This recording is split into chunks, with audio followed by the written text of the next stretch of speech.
여러분, 지금 다니고 있는 직장이 평생 갈까요? 저는 아니라고 생각해요. 그래서 직장 월급에 수익을 만들었죠. 주식도 해보고, 비트코인도 해보고, 쇼핑몰도 해보고, 강의도 해보고, 전자책도 써보고, 경제적 자유를 위해 발버둥을 쳤어요. 그런데 이 모든 것들이 저의 노동과 시간이 많이 들어가더라고요. 그러다 문득 생각했죠. 부동산을 가지고 임대를 해야겠다. 아주 작은 노동으로 돈을 벌어야겠다. 28살에 작은 부동산들을 경매로 샀고 매달 월세를 받으며 살고 있습니다. 작은 부동산은 뭘까요? 저의 기준으로 1억 미만의 주택을 말해요. 대출을 이용하여 800만원에 산 다세대 빌라도 있답니다. 굳이 작은 부동산을 모은 이유가 뭘까요? 아주 매력이 많답니다. 매력 포인트 딱 3가지입니다. 안녕하세요. 내성적인 건물주 최 선생입니다. 여러분도 아시다시피 대부분의 사람들은 직업을 가지고 있어요. 그런데 그 직업을 잃게 된다면 어떻게 될까요? 모든 수입이 끊기게 되죠. 생활비, 카드값, 대출이자 등 나가야 할 돈이 수두룩한데 말입니다. 저는 물리치료사로 일하면서 문득 이런 생각이 들었어요. 내가 축구를 하다가 손을 다치면 어떡하지?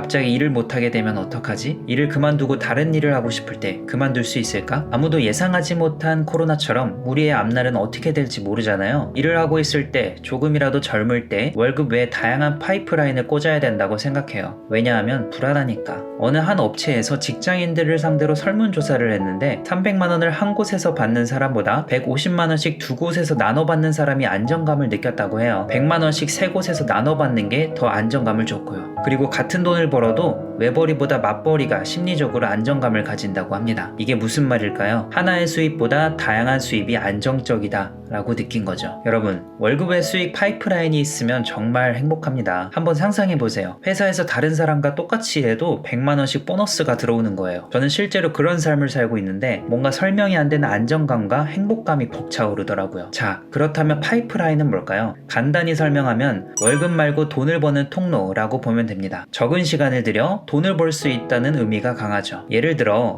퇴근을 하고 편의점 아르바이트를 했어요. 이것도 파이프라인이라고 할 수 있지만 제 기준으로는 적합하지 않습니다. 노동과 수입이 1대1이기 때문이죠. 저는 진정한 파이프라인을 꽂기 위해 본업을 하면서 다양한 일을 했고 돈을 모았어요. 그리고 부동산 경매를 통해 빌라를 사며 작은 파이프라인을 하나씩 늘려가기 시작했죠. 현재 월 100만원 정도 수익이 들어오는데 솔직히 아무 일을 안 해도 먹고 살 수 있는 정도예요. 물론 혼자이기 때문에 가능하겠죠. 여자친구도 없으니까. 그런데 누가 그러더라고요. 똘똘한 부동산 큰 거 하나 갖고 있는 게 편하다라고. 저도 당연히 동의합니다. 심플하고 관리하기도 편하죠. 그런데 저는 쫄보입니다. 내성적이고 고민이 많고 겁이 많아요. 겁이 많던 제가 왜 작은 부동산을 모았을까요? 3가지 이유가 있습니다. 첫 번째, 소액으로 가능하다. 28살에 무슨 돈이 있겠어요. 웬만한 부동산은 1억 정도 모으라고 하는데 1억 모으려면 도대체 얼마나 걸릴지 감도 오지 않았죠. 모으는 시간이 너무 아깝고 왠지 나갈 돈이 생겨 모으기 힘들 것 같은 쎄한 느낌이 오더라고요. 그래서 소액으로 가능한 부동산을 찾기 시작했고 부동산 경매를 공부하며 운 좋게도 한 채 한 채 가지게 되었죠. 두 번째, 이자가 적다. 제가 가지고 있는 주택들은 모두 한 달 이자가 20만원이 넘지 않아요. 처음으로 산 빌라는 한 달 이자가 12만원인데